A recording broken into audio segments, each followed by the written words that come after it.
Okay, so we're going to go ahead and get started. Thank you everybody for being here. I really appreciate you showing up to be here to learn and talk about a really important issue going on in Vallejo right now. Just as some real quick, Zoom tips before we get started. I'm ACLU staff, and I'm going to introduce myself and have my co-trainer also introduce themselves. If you would like, please rename your Zoom info with your name and your pronouns. That would be really helpful. And then mute yourself until at the end where we have Q&A and or our breakout sessions.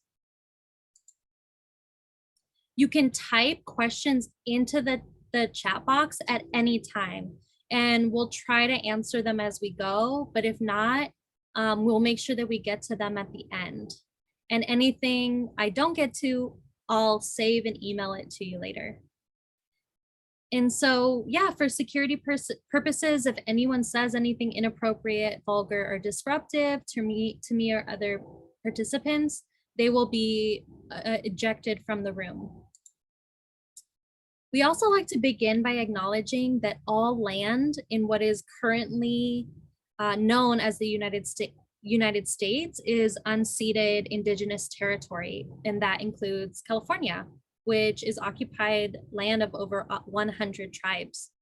We recognize the painful history upon which the state of California exists, including state-sanctioned and state-funded violence. Oops, sorry. So we wanted to give folks an opportunity, if you're curious about which land and unceded territory that you are living on and would like to do some research, we'll post a link for you to find out which territory you're on. We'll post the link in the chat. So, hi everyone, Raquel Ortega. As I mentioned, I'm ACLU staff with ACLU of Northern California, based in San Francisco office, but I'm currently working out of Oakland today. I use they, them pronouns, and I'm super excited to see all of you. I'm gonna hand it off to Andrea. Hi everyone, I'm Andrea Source. I am a community member in Vallejo and I'm going to be one of the co-chairs of the new Solano County chapter of the ACLU. Very excited to be here and to meet you all and co-lead this with Raquel. Great.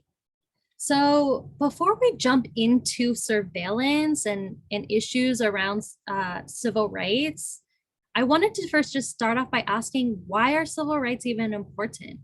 Why are these things that should be protected? And I encourage you again to either type in the chat, or you could also raise your hand and we'll ask you to unmute yourself.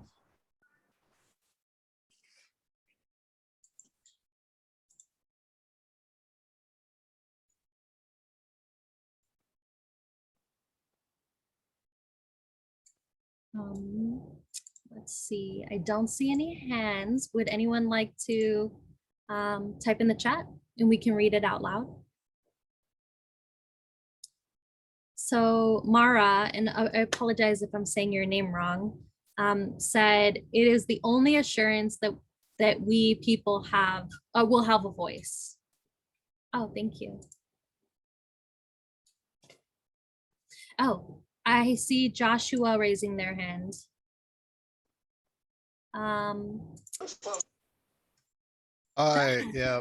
Yeah, I think civil liberties are important and they should be protected, because when you cannot get access to legal systems and representation, then the system becomes one-sided to whoever the special groups that are actually allowed their civil rights to have control over legal systems and justice. That's right. And I love that answer, right? Because in a way you're saying it's more than just having them. We actually need to know what they are in order to be able to know when they've been violated, right? To know when we need to seek out for help and support to get access to these legal systems, like you said. Thank you so much. Anyone else?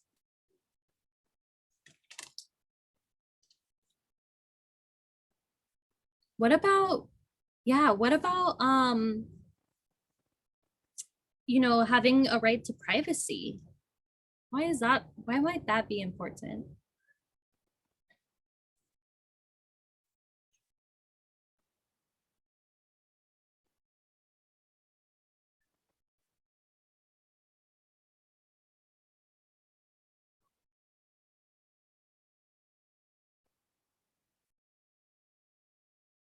Hmm.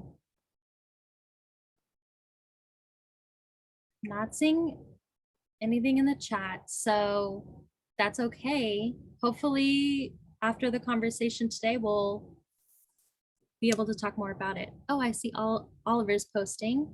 Privacy is necessary for feeling safe and in control, for having determination over ourselves and how we interact with the world. I love that. I love that answer. I think it's so spot on.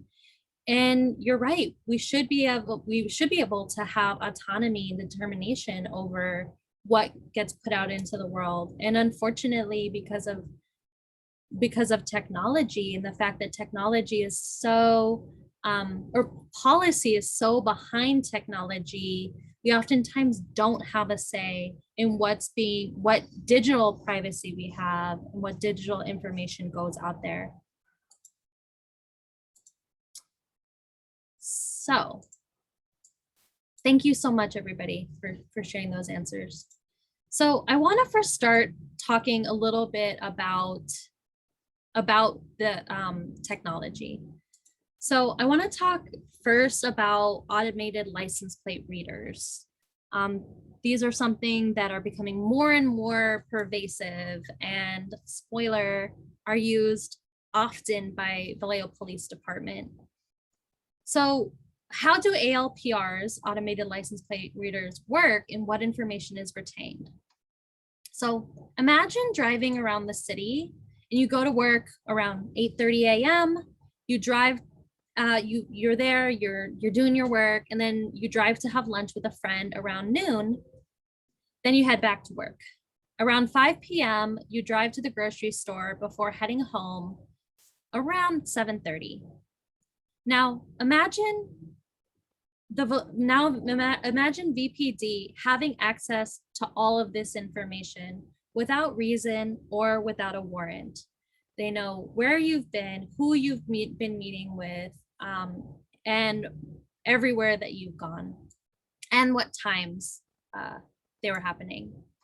License plate readers throughout California indiscriminately scan and retain vehicle identifications as well as travel throughout our day-to-day lives. ALPRs will then send out alerts if they see a plate of a car presumed stolen or one that has been involved in an incident under criminal investigation. Unfortunately, they're wrong at least 1 in 10 times. And like almost everything else in our policing infrastructure, the technology is unequally applied to concentrate the greatest scrutiny in communities of color and lower income communities. Take what happened to Zach Norris, the executive director of Ella Baker Center for Human Rights. While he was returning from a hike with his family and a friend, someone had swiped their license plate and substituted it with theirs. They pulled out of the parking lot with the plate that had been recently involved in an armed robbery in San Francisco. Zach was pulled over, surrounded by 7 cop cars at gunpoint and handcuffed. Police did take the time to check the registration and confirm the plate was stolen and eventually released the family. Although this could have ended much worse, the trauma is something that still lingers for Zach and his family. Police rely on technology that is imperfect and can have disastrous and tragic consequences. It also often does nothing to actually prevent crime. Here's another story. Robert Williams, a Black man and a Michigan resident, was wrongfully arrested because of a false face recognition match. Detroit police handcuffed Robert on his own front lawn in front of his wife and two terrified girls who were ages 2 and 5. The police took him to a detention center about 40 minutes away, where he was locked up overnight in a cramped and filthy cell. Robert's fingerprints, DNA sample, and mugshot were put on file. After an officer acknowledged during an interrogation the next afternoon that the computer must have gotten it wrong, quote, Robert was finally released nearly 30 hours after his arrest. So ACLU is representing Robert to learn more about what led to his wrongful arrest and to bring to light the dangerous impacts of facial recognition technology.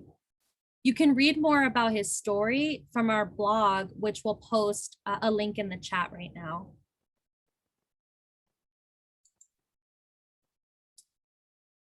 Technologies like cellular site simulators, also known as stingrays, automated license plate readers, and facial recognition surveillance give police unheard of reach into our personal lives and are largely being purchased and deployed in secret. It was discovered, for example, that San Francisco violated their own surveillance ordinance by spying on activists exercising their First Amendment right to protest during the George Floyd uprisings. Nobody should be in fear of going and speaking out, exercising their First Amendment rights, just for doing so, right? And so this often leads, these abuses and violations and surveillance often put our cities at risk for costly lawsuits. So some of the things I also want to address is around frequently asked questions that we get. The first question we get is, does surveillance actually prevent crime? And most of the time it doesn't.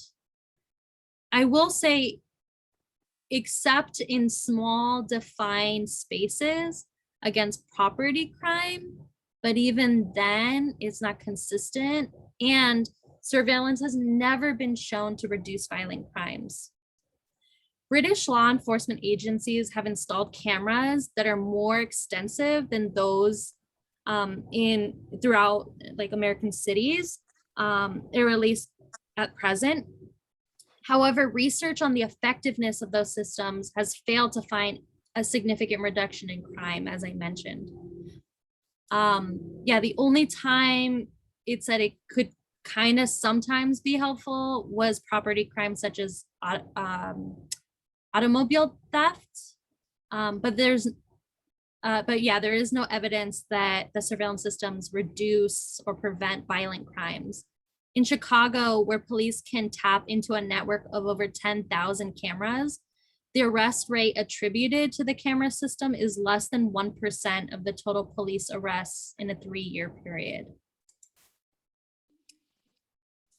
So people ask, well, is surveillance effective? All of this, I want to remind folks that all of this surveillance was created and initially used by the military. And then it's slowly over the years, military equipment and surveillance has trickled down to be used by local law enforcement on regular everyday residents. An article published in the Information Society Journal interviewed intelligence officers about the effectiveness of surveillance.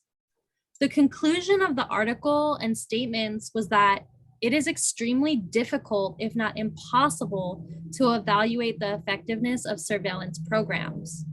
It goes on to, It goes on to say, here we go. Sorry, lost my train of thought and spot. It goes on to say that such technology, if used, should be regulated with oversight bodies, the public, and privacy advocates. So there's a section here that I've taken out from that research and that article that was written and published, because it discusses the idea of surveillance as being effective. And I think that this is something that's really important to know, because one thing it really highlights is it says, well, it doesn't really matter if it works or not. Sometimes the idea is that that if people just think that it works, then that can be enough to deter. In this case, it was terrorists, but in Vallejo, right, it would be really anybody who wants to commit a crime.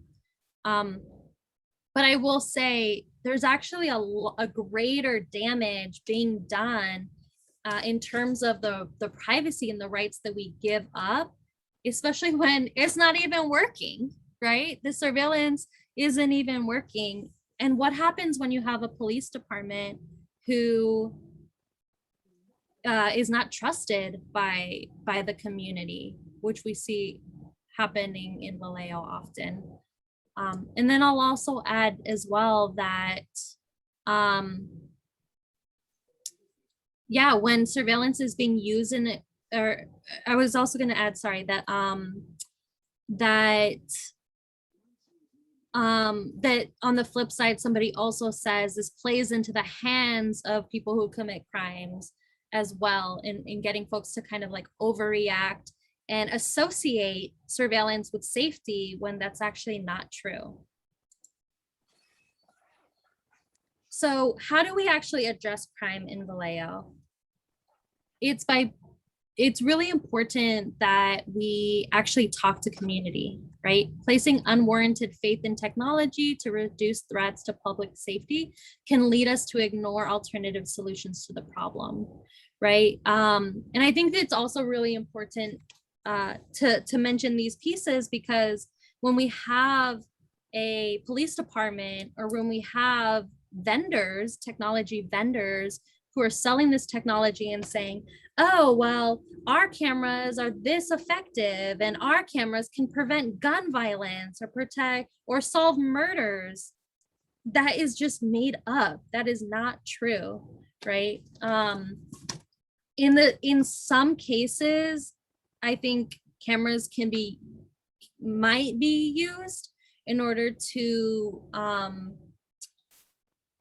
later down the line solve a crime, but again, it's not doing anything to really prevent it.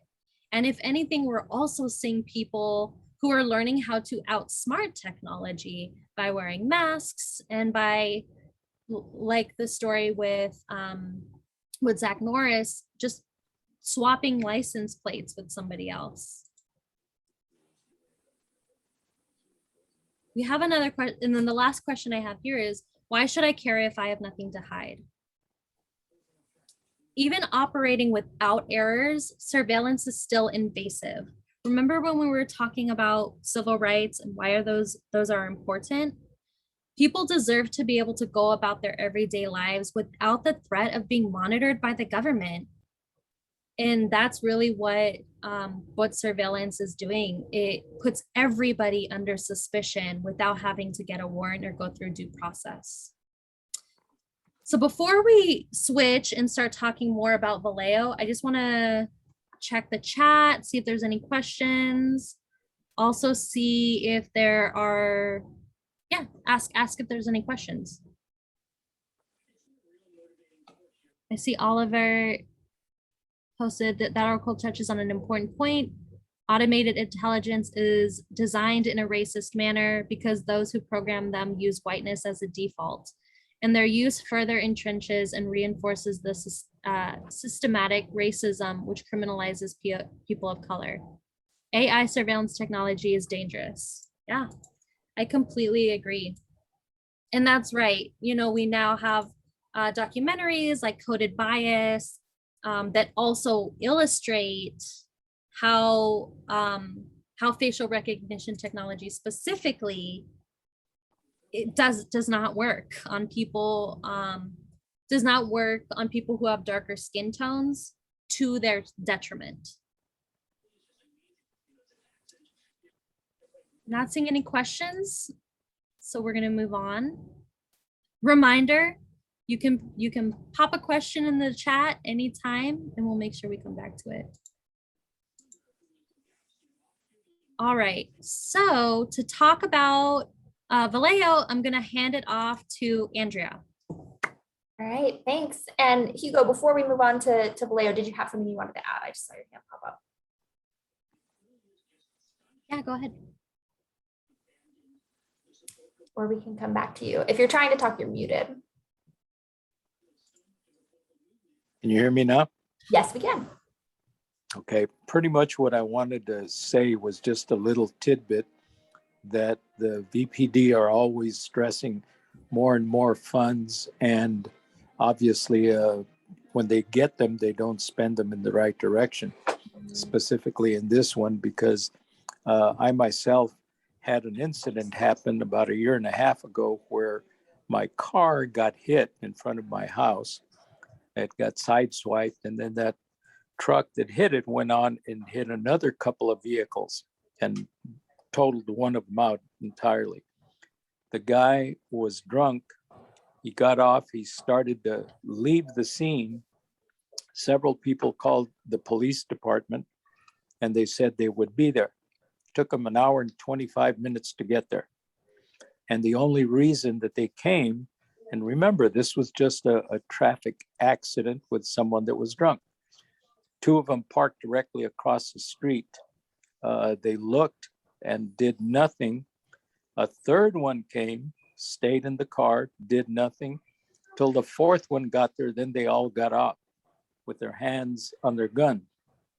And this was just a quiet neighborhood, and there was nobody there, to cause any kind of problem at all. But they did not get off until there was 4 of them present, and 3 of them were standing guard, while one female, of course, took all the paperwork and made the full report of it. In the meantime, while we were all waiting, this guy was really drunk and he was going up and down the street with a cell phone. Somebody came, picked him up and took off. So he was never arrested for hit and run or drunk. So there you have it. If you're going to have 4 different officers reporting to such a minute crime, why aren't they out doing their jobs in other areas where they are needed? See, Yeah. and that's my whole point. Where and how would surveillance help that? Yeah, That's thanks my for point. that. And that's exactly the conversation that we're going to segue into in a little bit, because what we're trying to do with this work and this movement and with our new ACLU chapter is really to connect people in Vallejo and hear the experiences that we've had with surveillance and, with police more broadly as well. We'll be working on police accountability in Vallejo and in Solano County. And it's all the things we just talked about. It's the mistrust of police in Vallejo and the serious issues that we know exist in this police department, coupled with the diversity, the beautiful diversity of our community and the racial bias of these technologies. So we've got another civil rights issue. And then what Raquel was talking about, the lack of data really documenting the effectiveness of these technologies. So that's what I'll get into now as we pivot to sort of what our next steps are here in Vallejo. Raquel, I'll let you add one more note before we talk about these technologies. Yeah, and I also just wanted to say thank you again, Hugo, for sharing your story. I will say that I'm not surprised, right? Like, I've heard story after story at this point from residents saying the police aren't helpful, the police never showed up. And so I think it is important for us to start figuring out, okay, like, what problems are we trying to solve here? I am curious with that story. Are there what resources are available for people who are suffering from alcohol addiction? What resources are available for people who for folks who want to drive, right? And maybe who want to drive but are too drunk to drive, right? And are there networks that we can call or create in order to make sure people are getting home safely. You know, I think that if we have a police department that isn't suiting us, why are we continuing to funnel money and give them money to buy new toys, right? Instead of putting money into solutions that actually go to addressing the problems we're seeing. So yeah, thank you so much for sharing that again. And I'm gonna hand it back to Andrea. Yeah, absolutely. So we have all these issues with VPD, and you know, it's that balance of, you know, I can't remember who said it. I think it was in the chat. The police always asking for more money for these new toys, these new technologies, without evidence that they're going to be able to effectively implement them and use them, and without evidence that when used correctly that they prevent crime. So some of the things that we know are being used in Vallejo, and I'll note here that one of the problems with surveillance technology and one of the problems we're having locally is that there is a huge lack of transparency. There are, for example, things like the cell site simulator that VPD actually used illegally for quite some time against California regulation. The state of California requires a privacy policy in order to use cell site simulators, and VPD went ahead and rolled it out anyway. And it actually took, one of the reasons why this effort started was the ACLU sued the city of Vallejo, and in the judgment, the police department was supposed to provide updates on the use of the simulator quarterly, I believe, and we haven't been getting those updates. So we're going to need to keep up the pressure. That's why we're having this session, is because we need to continue to mobilize. Even when we get wins, we still got to keep working. So in addition to the cell site simulators, we have the automated license plate readers, the ALPRs, which Raquel mentioned earlier, can be extremely problematic.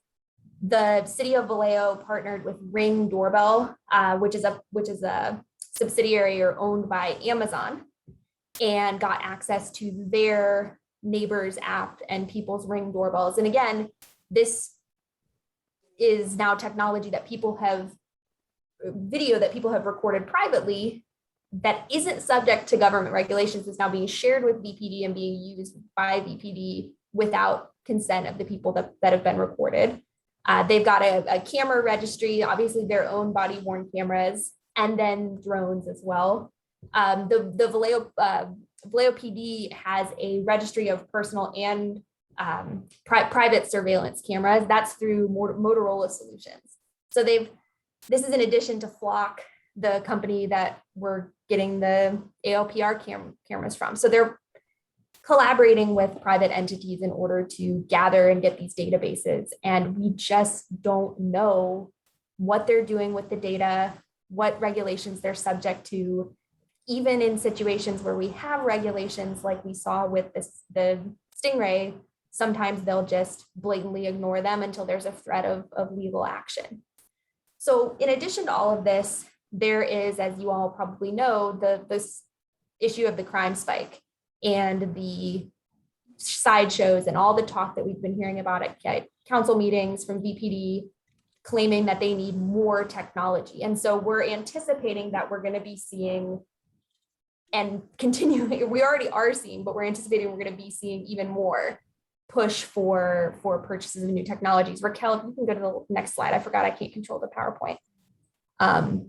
We've already seen now 2 straight council meetings, more ALPR purchases, these enhanced traffic studies, these cams, this gun reduction intelligence program. Let me see.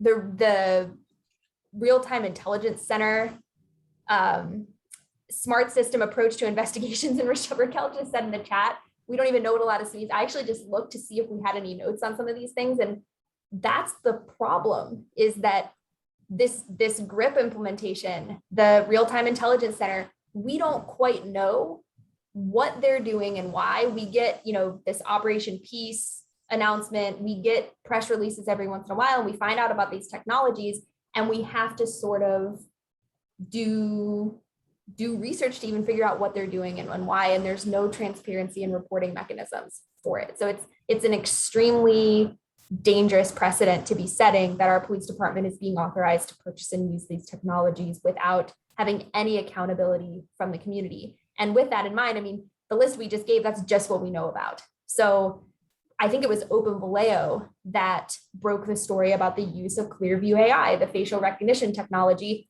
Nobody knew that VPD was using this until investigative journalists broke this story. So we're again just trying to find out what's going on, and that's the frustrating part, is that in a lot of these cases we don't know what we don't know, which is why we've proposed an oversight board.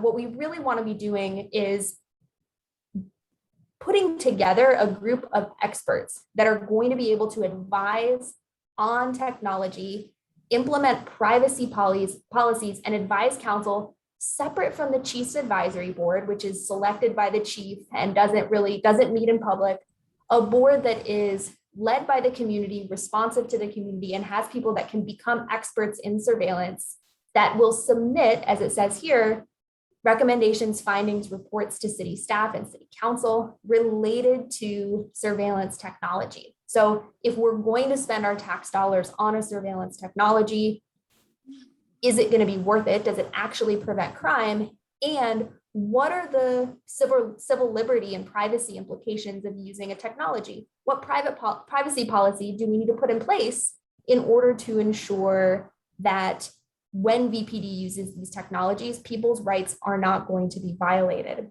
And Raquel and a group of folks started this work months and months ago, over 6 months ago. They met with council members. They got a lot of support from council members for the creation of this board. But what we saw was probably intervention by VPD, which led to this being put on the council agenda as an information item instead of an action item. We were told the board was going to get support, the advisory board was going to get approved, but maybe not until December. And after they did that, onto the agenda came another 40 flock ALPR cameras approved for purchase. Just this past Tuesday, another 11 license plate readers for purchase. So I just, again, can't emphasize enough the need to continue to push. Even when we think we've got a victory, they seemed supportive of the board. We've got to continue to push, because as we speak, VPD is trying to ram through surveillance technologies. And let us see here. I think there was a little bit more on that last slide that we wanted to talk about, wasn't there? Oh yeah. Yeah, it's very small. That's what it is. Yeah, I'm so sorry. I don't know what happened. Yeah, but it's fine. We kind of touched on that, and it's a chance for Raquel and I are sitting here saying we don't necessarily have all the information. That's what this board would do, is this board would get that information. And when VPD presents to council and says, we have a crime spike, we need these technologies, we need an unbiased, community-led party that everyone can trust to look at it and say, is this technology worth using? And what do we need to do to make sure that our citizens are protected, that we're not going to have racial bias, that we're not going to have misuse by our police department, and enforce that they actually stay within the privacy policy that they've promised to stay in. As we saw with the Stingray, they can promise to do certain things, but if nobody holds them accountable, they just won't do it. They can promise quarterly updates, but if we don't hold them to that, they will not provide those quarterly updates. And so that's really why we're doing this. We're launching the Solano County chapter. This is going to be one of the first things that we do. So we're working throughout the county, but this initiative in Vallejo, attempting to get this surveillance accountability board going, that final push this month to hopefully get it by beginning of October, that's going to be one of our first projects. And we want everyone's help and input in figuring out how we do this, who to bring out into our group in order to really make sure we keep that pressure up. And then most importantly, we want to hear people's experiences. We want to know what we're missing, what else we need to be considering. And so for the last little bit of our time here together, we want to hear from you all. And hear what you've heard about surveillance in Vallejo, what your experiences have had. So I, again, really appreciate Hugo kicking us off earlier with those personal experiences, both with VPD and with surveillance. We want to think about how can we, if the problem we're addressing is crime, are there alternatives? Are there other problems we're trying to address? All of the questions that are on here. And Raquel, do you want to split into smaller groups so we can really discuss, or do you want to stay as a big group? I think we're just big enough to have small groups. So why don't, if y'all could just give us like 30 seconds. I can do it. Yeah, if you could split 2 groups, and then we'll have folks who are in the Spanish room stay in here with me. Does that make sense? Yeah. Perfect.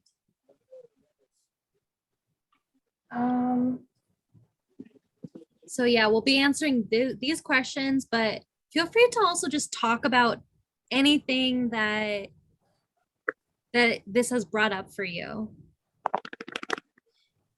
And then, yeah, we'll have Andrea and then Lori also help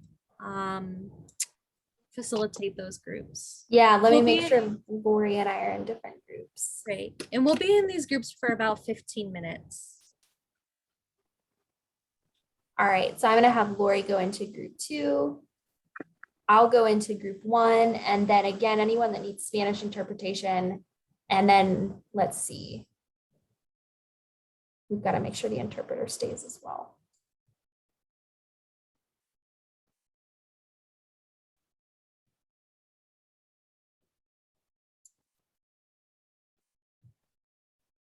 Raquel, I'm gonna go ahead and hop into the Okay. room. Thank you.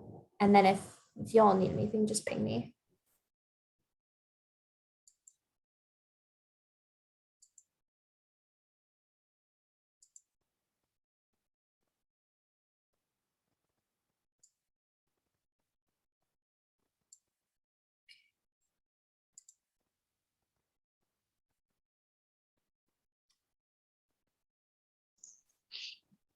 Hi, Raquel. Does anybody need Spanish? It looks like there was one person who had requested it, but it doesn't look like that they're on. Okay, you wanna turn off the interpretation feature for this group, and I'll just listen in with you all? Sure. Okay. So I'm not gonna click on OK here. Okay.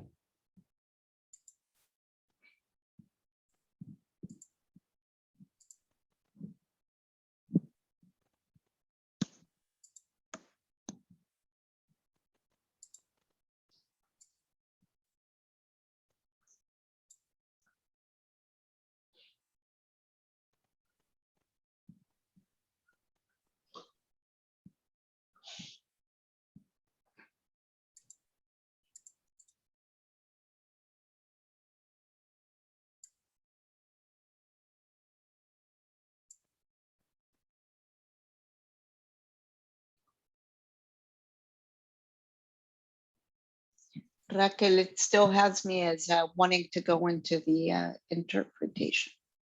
Oh no, I was gonna put you actually into a different room. Oh, okay, let me click there. Thank you. Yeah. Okay.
He typed in the chat.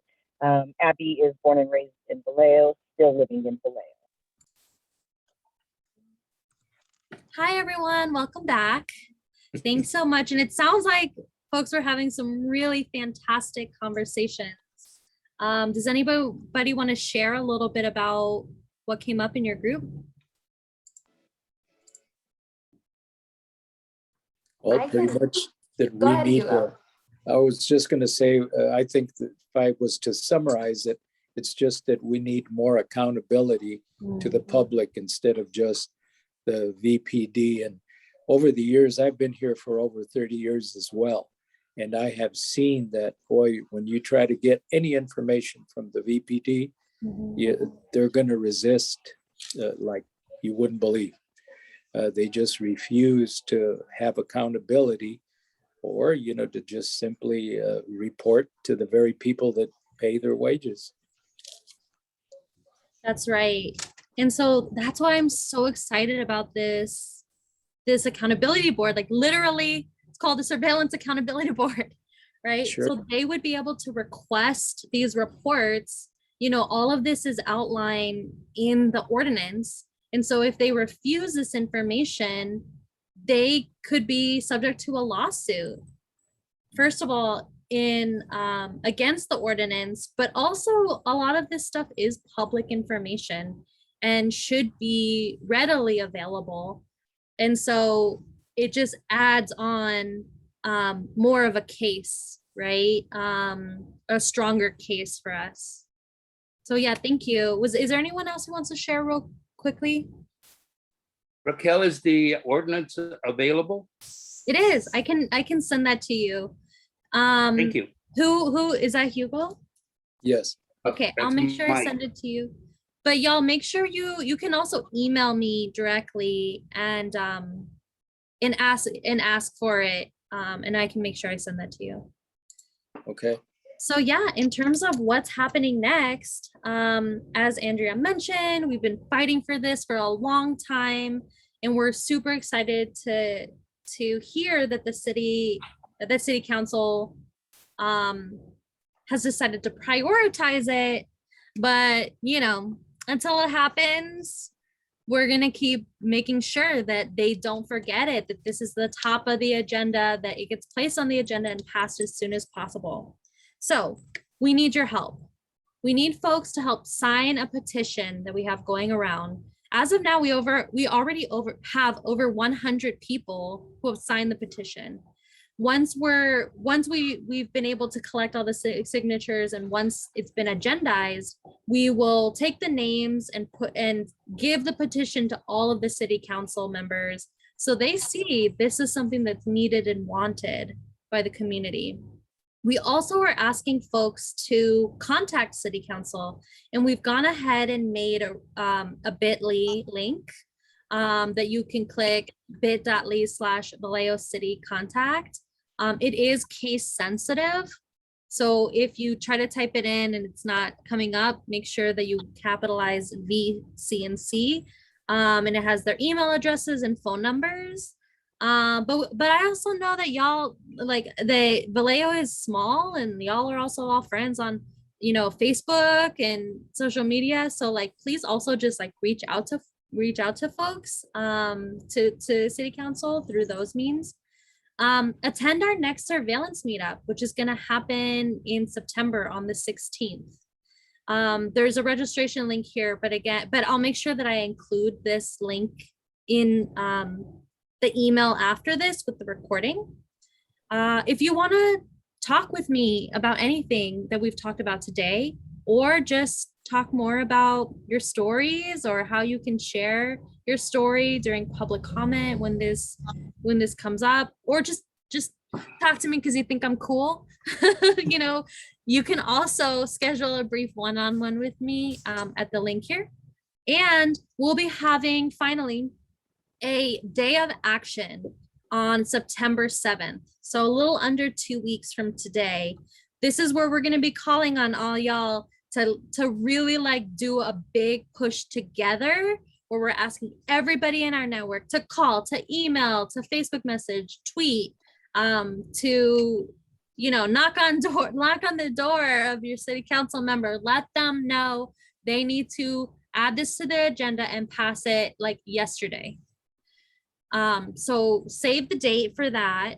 You'll be able to do it at any time that day, but it's important that we really demonstrate our collective power together. So I'll make sure after the meeting, you all will get a copy of the agenda. A copy of the curriculum, this PowerPoint. You'll get information, access to all of these links, and you'll get a recording.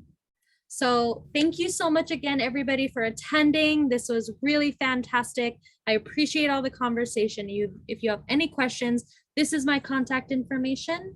And I hope you have a really good evening. You as well. Thank you all. It was lovely to see everyone. We will keep you in the loop for sure. Mara, thank you for highlighting that in the chat. We'll have to follow up. I've been looking into this too because I teach, and between Rosh Hashanah and some of the others, we'll try to work around. Yeah, as much as possible. But just something I noticed. Yeah, honestly, women, thank you so much. Yeah, I was gonna say Vallejo's whole charter needs to be rewritten.